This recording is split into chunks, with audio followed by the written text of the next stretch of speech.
Para mí, el presidente Zelaya sí cometió unos actos de abuso de poder y debió ser juzgado por los actos de abuso de poder. Usted está a favor de la amnistía que se dio, que en teoría es política, pero yo creo que abarcó mucho más de la política en la práctica, ¿verdad? Que estamos hablando del acuerdo de Cartagena de Indias, ¿sí? Mire, yo creo que el primer desacierto del partido fue entrar en una controversia con el presidente Zelaya cuando en el momento que él fue presidente, si usted recuerda, aquellas resoluciones que del Ejecutivo terminaban discutiéndose en la Corte Suprema en aquel entonces. Quien en ese entonces la presidía, la presidenta de la Corte Suprema, la abogada Vilma Morales. Y usted recuerda que cuando ¿se acuerda? El más famoso fue el hoy no circula. Sí. Que decían, perdió Mel 14-1, 15-0, los magistrados no están de acuerdo con... Los magistrados no están de acuerdo con la urna. Los magistrados dicen 15-0. Mire, y le voy a poner un ejemplo. ¿Qué hubiese pasado si Mel hubiera hecho la consulta el día programado, que fue el día que se le sacó del país? Claro. Mel iba a ganar la consulta. Sí. Porque era una consulta de él con su gente. Exacto. Y nosotros los políticos, si usted nos dan una urna y le dicen a usted, llénela solo, la va a llenar. Todo a favor, nada en contra. Claro. Y voy a ser un poco exagerado. Vamos a suponer que hubiera sacado 9-0 y hubiera ganado la consulta. Gáname la consulta, 9 millones. ¿Cuál hubiera sido la... Gané, me quedo... ¿Usted cree que Micheletti le hubiera hecho caso? ¿Usted cree que Romelio Vázquez hubiera aceptado una decisión del Ejecutivo? Digo, me quedo porque tengo una consulta que yo gané. ¿Usted cree que la Corte Suprema lo hubiera aceptado? ¿En qué hubiera terminado eso? En un show mediático. Entonces, hicimos de un problema del partido un problema de nación. ¿Por qué? Había una lucha de egos entre los diferentes diferentes sectores del... Había una lucha de egos, sí, por el poder, y también había una lucha económica. ¿Entre quiénes? Entre los que podían administrar los proyectos, porque uno de los proyectos que estaba, y usted se ha de acordar, era cómo se iban a manejar los fondos de Petrocaribe y del ALBA. Sí. Que eso fue al Congreso y fue una cuestión que creo que al final el Congreso no tomó una decisión cómo se iban a hacer. Y de ahí se ha especulado mucho que cuando el presidente Zelaya salió del país y que entró Micheletti a gobernar, ya cuando se le tomó, que había mucho dinero en casa presidencial y que ese dinero se perdió, y muchas otras cosas que son especulación. Pero sí había mucho dinero que administrar, y uno de los conflictos era si lo iba a manejar el Congreso, si lo iba a manejar el Ejecutivo o quién lo iba a manejar. Porque era mucho dinero que estaba en juego. Y cuando el dinero entra a la mente de las personas por quién lo va a administrar, surgen muchas ideas y surge mucha controversia.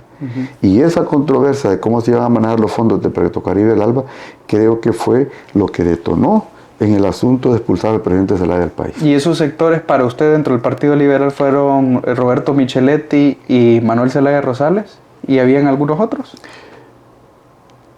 Por el lado del presidente Zelaya, la voz cantante la tenía él con su grupo más cercano, que fue Patricia Rodas. Sí. Yo creo que quien más... Jiménez, Puerto... Sí, pero creo que quien le más caló a él fue Patricia Rodas. Yo estoy de acuerdo.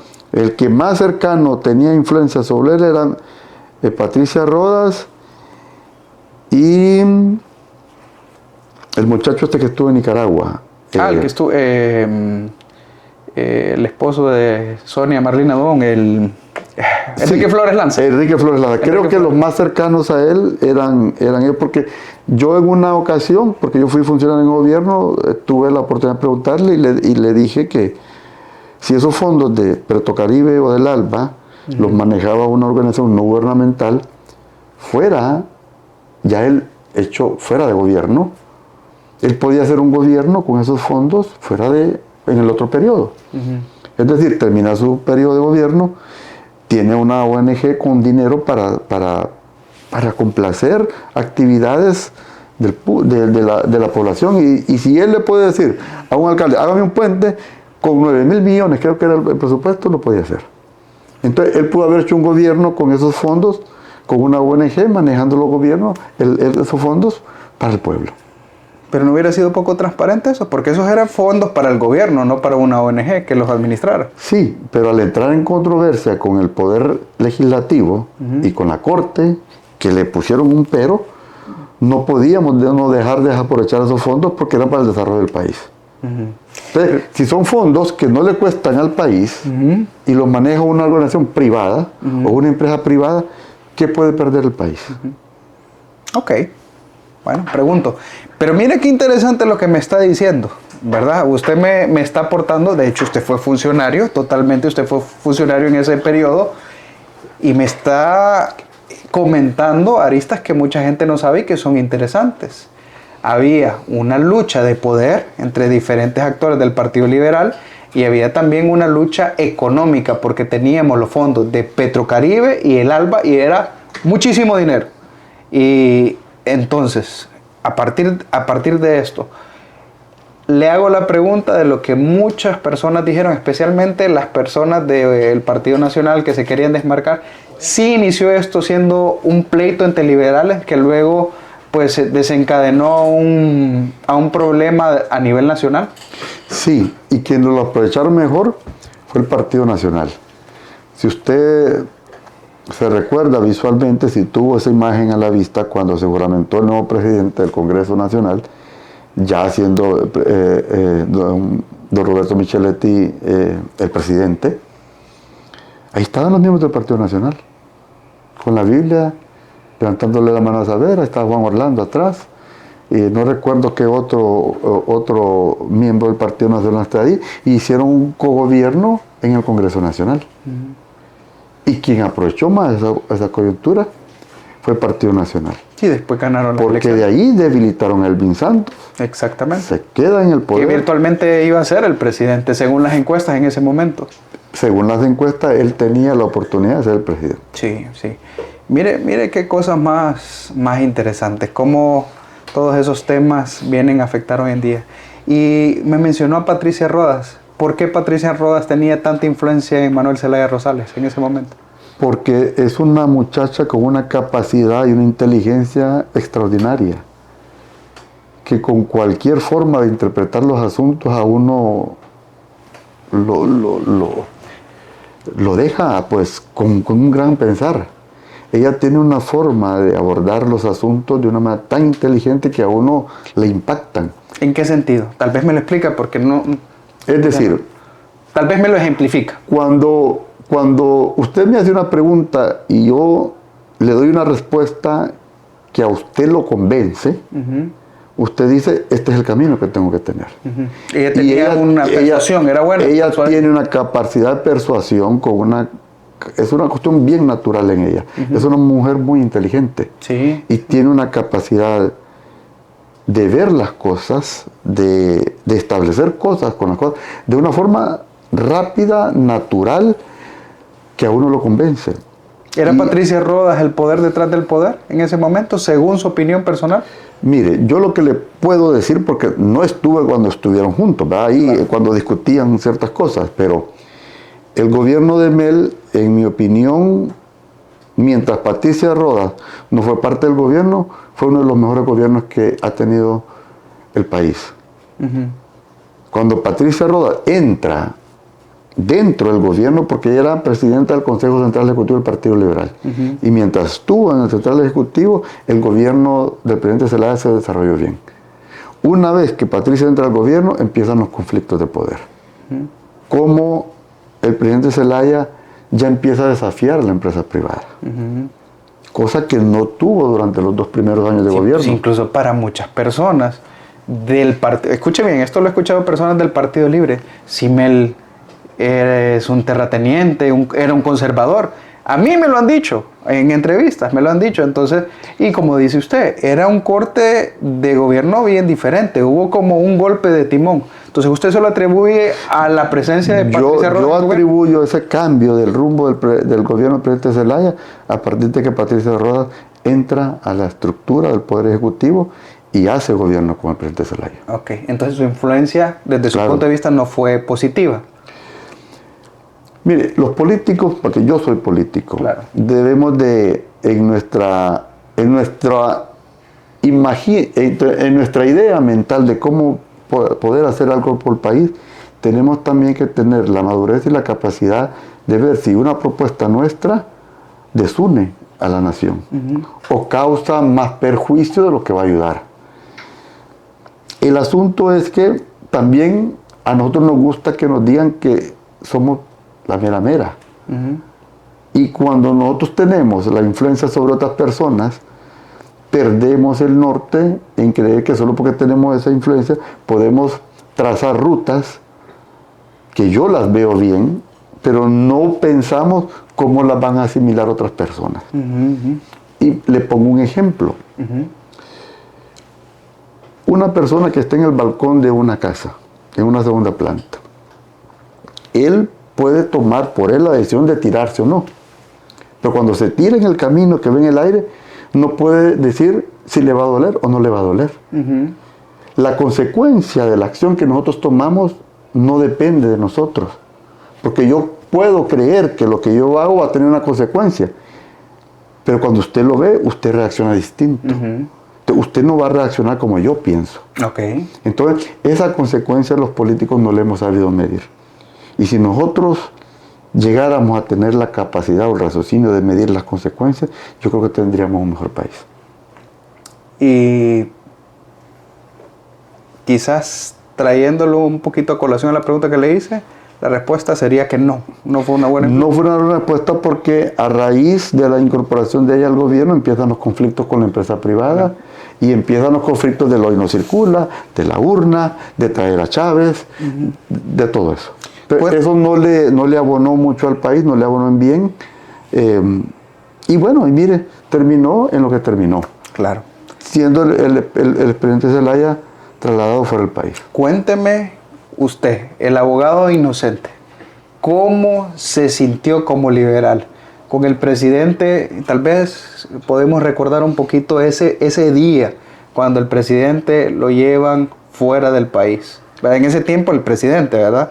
Estoy haciendo alusión al expresidente Zelaya. Y cuando pierden las elecciones con Elvin Santos, que las pierde con Pepe Lobo.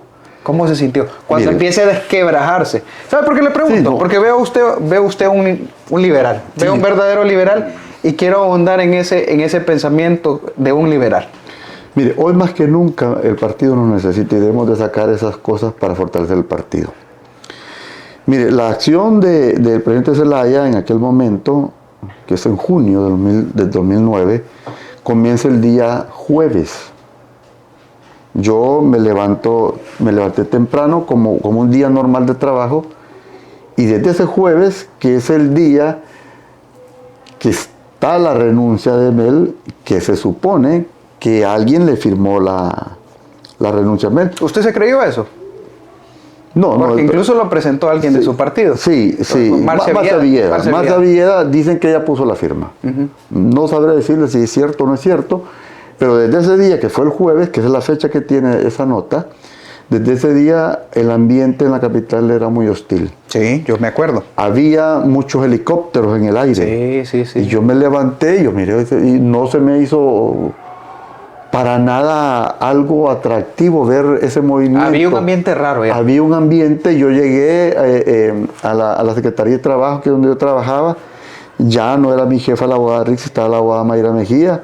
Yo quise ir a hablar con ella porque me pareció, no la vi en el despacho, busqué al viceministro, un gran amigo mío, y tampoco lo vi, y busqué, y aquella incertidumbre de tanto movimiento de la policía en la calle, el Congreso que con una agenda no definida, que si sesionaban, que no sesionaban, y aquella incertidumbre, jueves, viernes.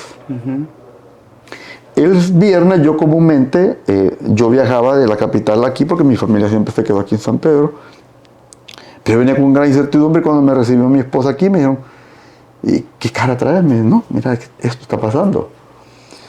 Entonces ya habían muchos rumores de golpe de Estado. ¿Usted se lo creía en ese momento, que podía ser posible? No. ¿O era de los que no decían, no vamos a llegar a eso? No creí que íbamos a llegar a eso. Pero también estábamos con ese asunto de la urna. Que yo era partidario que no deberíamos de hacer la urna.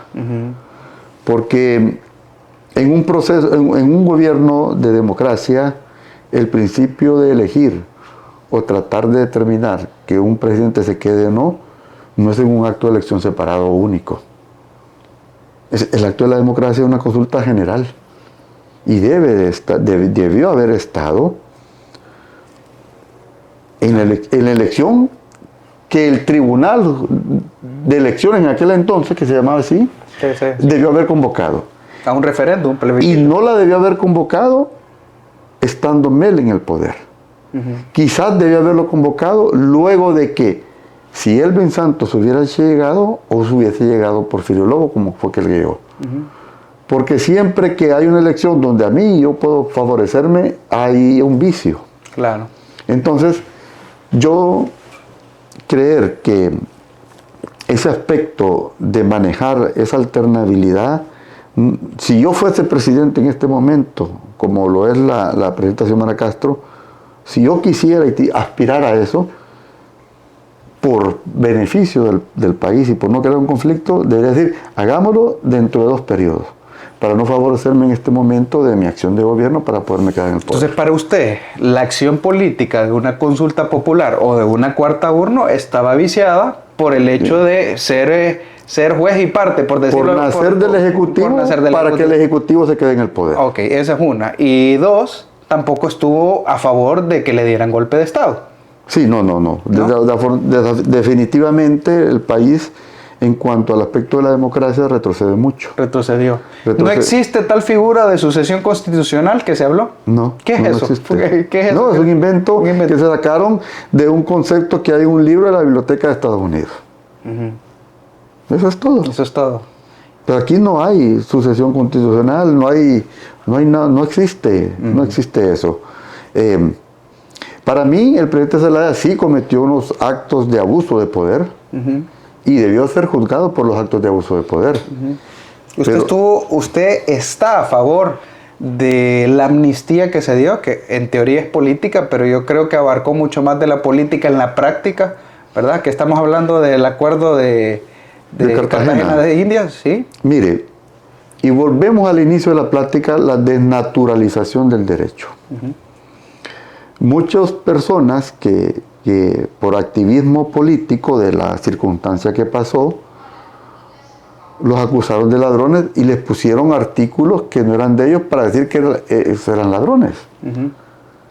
Como que yo, por decir un ejemplo, hubiese estado en una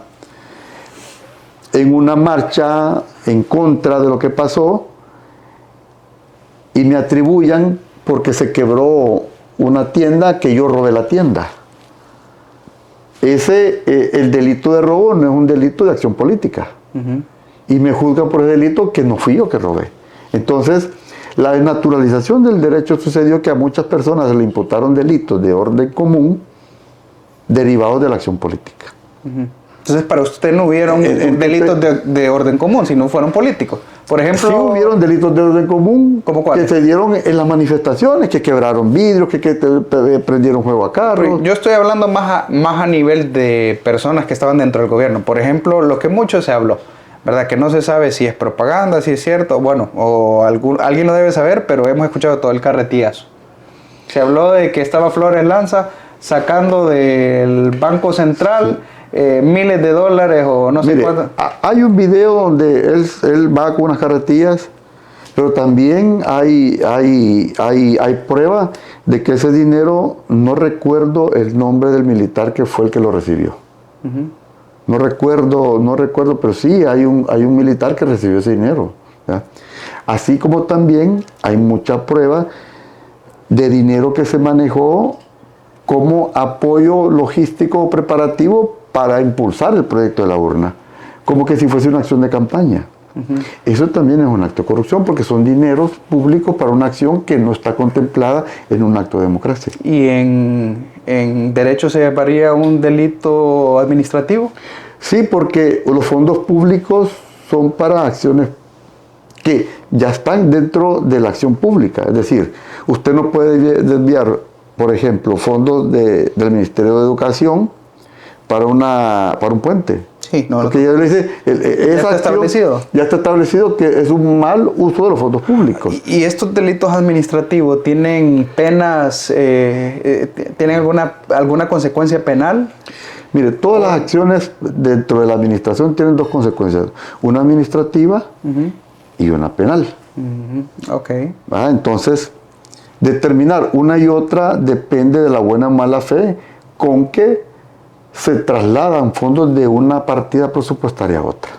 Ok, perfecto. Ese aspecto de la partida presupuestaria no se lo puedo decir porque no sé cómo se manejó la partida presupuestaria. Pero estamos en el entendido que hubieron muchos fondos del Estado para el asunto de echar a andar una urna que me parece que fue desviar, porque nunca estuvo, creo yo, en el presupuesto de la República usar fondos públicos para una consulta popular. Ok, perfecto.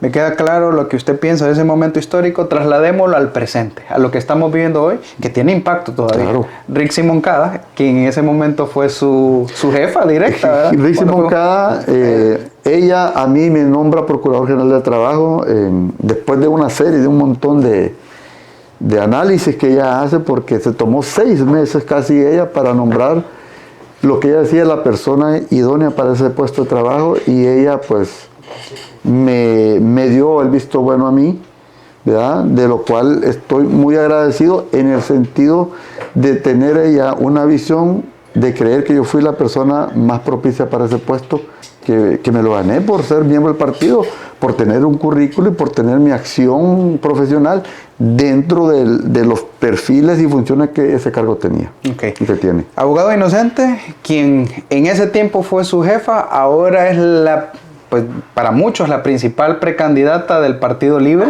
Posiblemente tiene opciones para llegar a ser presidente.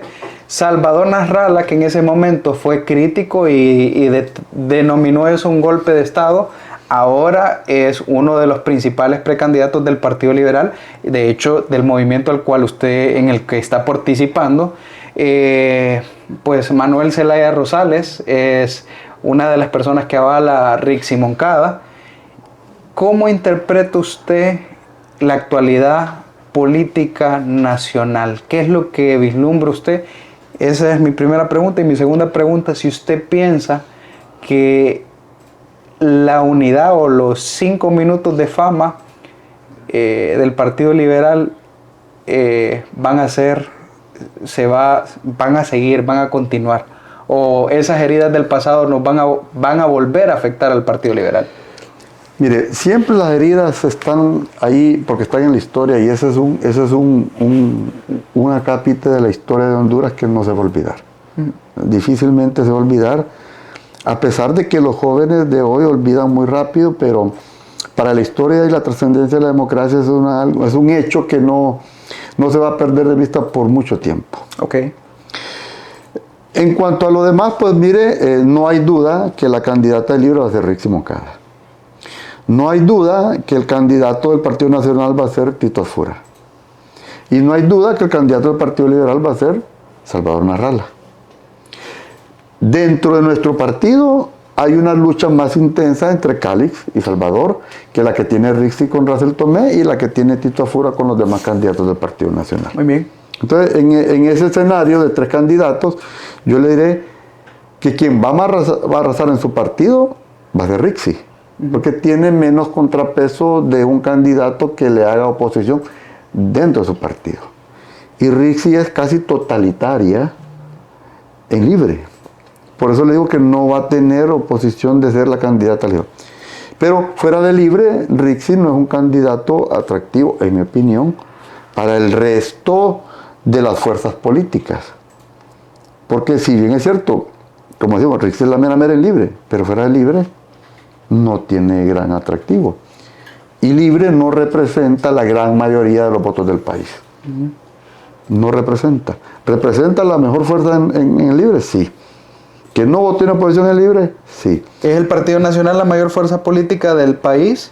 después del problema entre liberales. Es la mayor fuerza política organizada porque para un proceso electoral se ocupa mayor organización. Okay. Y el Partido Nacional ha tenido ese gran detalle de formar su base, de tener de cerca su base, de no olvidarse de su base y mantenerla activa su base.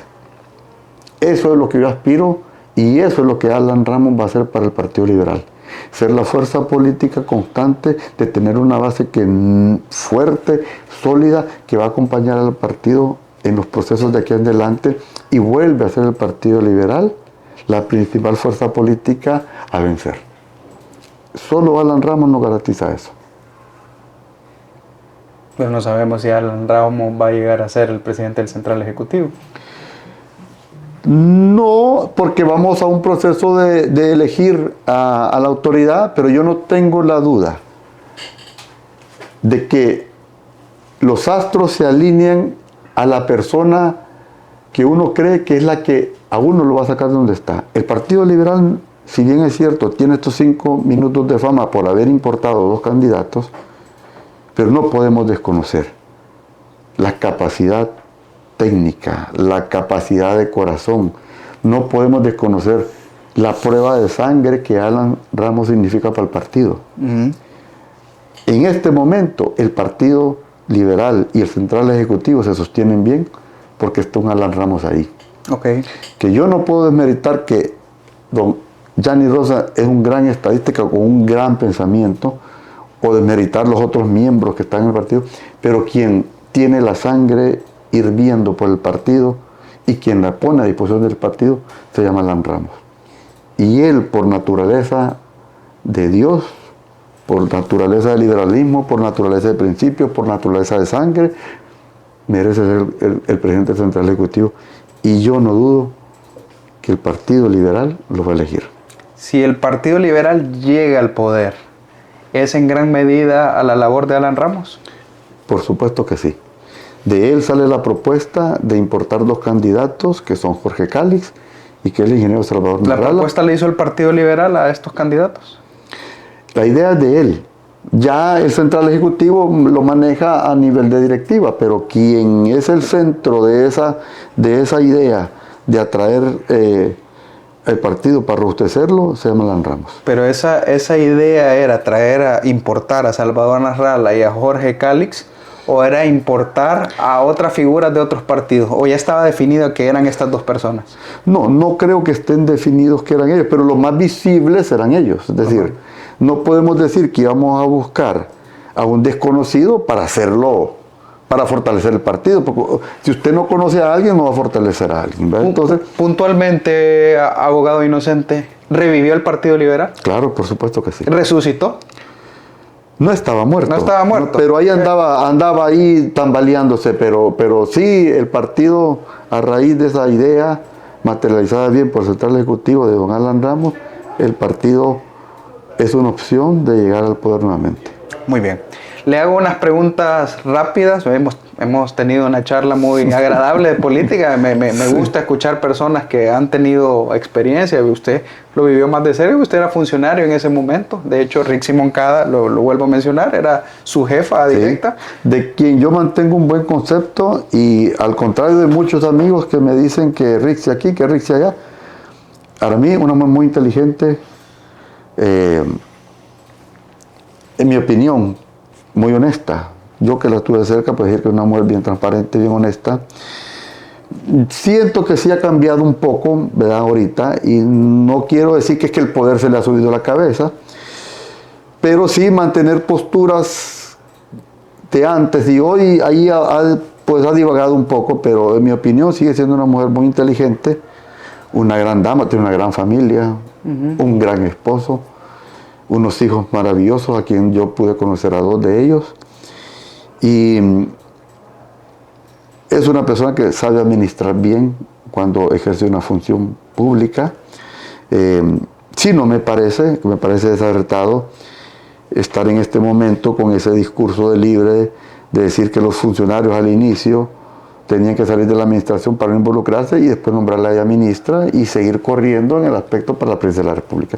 Eso es una contraposición de los mismos principios del Partido Libre en darle la exclusividad a ella de seguir siendo funcionario y a los demás que están compitiendo sacarlos de la escena de esos funcionarios por decirle que no está correcto y permitirles ser funcionario y ser candidato.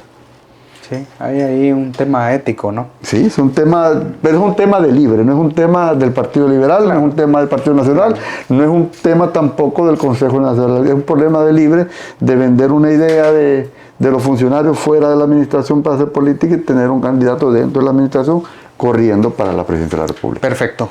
Abogado Inocente, le hago unas preguntas directas. Esta parte se llama cortita y al pie. ¿Le gusta el fútbol? Sí, hombre. Sí, ¿qué equipo es usted? Maratón 100%. Maratón sufrido 100%. No, fíjate que en Maratón no se sufre. Lo que Maratón ya se ganaron el cielo, ya sufrieron. Fíjese que ese es un mote que yo lo contradigo, porque sufrir es que usted tenga pena por algo. Sí. Yo paso feliz con Maratón. Pasa feliz con Maratón. Gane o pierda, Maratón me hace feliz. Pero no es masoquista usted, porque no, el masoquista siente felicidad con los golpes. Uno sufre, claro, cuando uno quisiera que Maratón ganara, pero no es que se pone alegre cuando le echen un gol, pero no le puedo decir que la grandeza de una institución a uno no le da felicidad, porque sí le da felicidad. Porque para que la felicidad es de los 10 años. Sí, es duradera. Sí, está bien, está bueno.